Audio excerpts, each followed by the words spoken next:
ಶ್ರೀ ಗುರುದೇವ್. ಧನುಸ್ಸು ರಾಶಿಯವರಿಗೆ ನೀವು ಜ್ಞಾನ, ಸತ್ಯ ಮತ್ತು ಸ್ವಾತಂತ್ರ್ಯವನ್ನು ಅರಸುವವರು. ನಿಮ್ಮ ರಾಶಿಯಾಧಿಪತಿ ಗುರುಗ್ರಹ ನಿಮ್ಮ ಆಶಾವಾದ ಮತ್ತು ತತ್ವಗಳು ನಿಮ್ಮನ್ನು ಜೀವನದಲ್ಲಿ ಸದಾ ಮುನ್ನಡೆಸುತ್ತವೆ. 2026 ನಿಮ್ಮ ವೈವಾಹಿಕ ಜೀವನ ಮತ್ತು ಕುಟುಂಬದ ವಿಚಾರದಲ್ಲಿ ಮಹತ್ವದ ನಿರ್ಧಾರಗಳನ್ನು ತೆಗೆದುಕೊಳ್ಳುವ ವರ್ಷವಾಗಲಿದೆ. ಹಾಗಾದ್ರೆ ಈ ವರ್ಷ ನಿಮಗೆ ಏನೆಲ್ಲ ಬದಲಾವಣೆಗಳು ತರಲಿದೆ ನೋಡೋಣ. ಆದರೆ ಈ ರೀಲ್ ಮಿಸ್ ಆಗೋಕ್ಕೂ ಮೊದಲು ವಿಡಿಯೋ ಸೇವ್ ಮಾಡಿಕೊಳ್ಳಿ, ಹಾಗೆ ಲೈಕ್ ಮಾಡಿ, ಶೇರ್ ಮಾಡಿ, ಜೊತೆಗೆ ನಮ್ಮ ಪೇಜ್ ಅನ್ನು ಫಾಲೋ ಮಾಡಿ. ಧನುಸು ರಾಶಿಯವರಿಗೆ ಗುರು ವರ್ಷದ ಆರಂಭದಲ್ಲಿ 7ನೇ ಮನೆಯಲ್ಲಿ ಸಂಚಾರವನ್ನು ಮಾಡುತ್ತಾನೆ. ಇದು ವಿವಾಹ, ಪಾಲುದಾರಿಕೆ ಮತ್ತು ವಾಣಿಜ್ಯ ಸಂಬಂಧಗಳಲ್ಲಿ ಅತ್ಯಂತ ಶುಭಕರವಾಗಿದೆ. ಇನ್ನು ಪಾಲುದಾರಿಕೆ ಅಥವಾ ಹೊಸ ಒಪ್ಪಂದಗಳಿಗೆ ಉತ್ತಮ ಫಲಿತಾಂಶ ಸಿಗಲಿದೆ. ಆಸ್ತಿ ಅಥವಾ ರಿಯಲ್ ಎಸ್ಟೇಟ್ ವ್ಯವಹಾರದಲ್ಲಿ ಎಚ್ಚರಿಕೆಯಿಂದ ಮುಂದುವರಿಯಿರಿ. ಇನ್ನು ವರ್ಷದ ಆರಂಭದಲ್ಲಿ ಆರ್ಥಿಕ ಸ್ಥಿತಿ ಉತ್ತಮವಾಗಿರುತ್ತದೆ. ವೈವಾಹಿಕ ಜೀವನಕ್ಕೆ ಗುರು ಆರಂಭದಲ್ಲಿ ಉತ್ತಮ ಫಲ ನೀಡುತ್ತಾನೆ.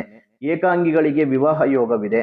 ಆದರೆ ಜೂನ್ 2ನೇ ತಾರೀಕು ಗುರು 8ನೇ ಮನೆಗೆ ಸಂಚಾರವನ್ನು ಮಾಡುವುದರಿಂದ ಈ ಗೋಚಾರದಿಂದ ನಿಮಗೆ ಹಣಕಾಸು ಮತ್ತು ಆರೋಗ್ಯದ ವಿಷಯದಲ್ಲಿ ಎಚ್ಚರಿಕೆಯನ್ನು ಬಯಸುತ್ತದೆ.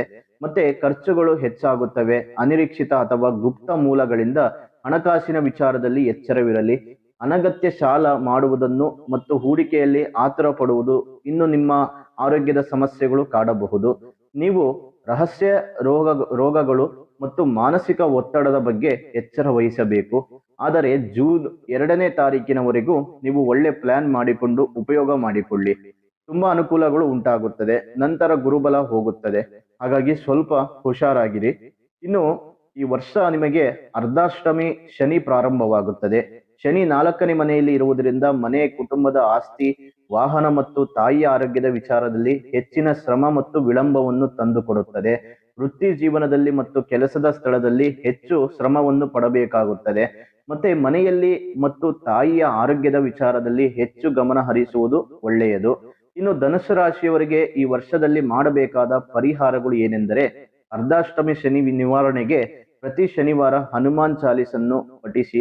ನಿರ್ಗತಿಕರಿಗೆ ಎಣ್ಣೆ, ಕಪ್ಪು ಎಳ್ಳು ಅಥವಾ ಬೇಳೆಯನ್ನು ದಾನ ಮಾಡಿ.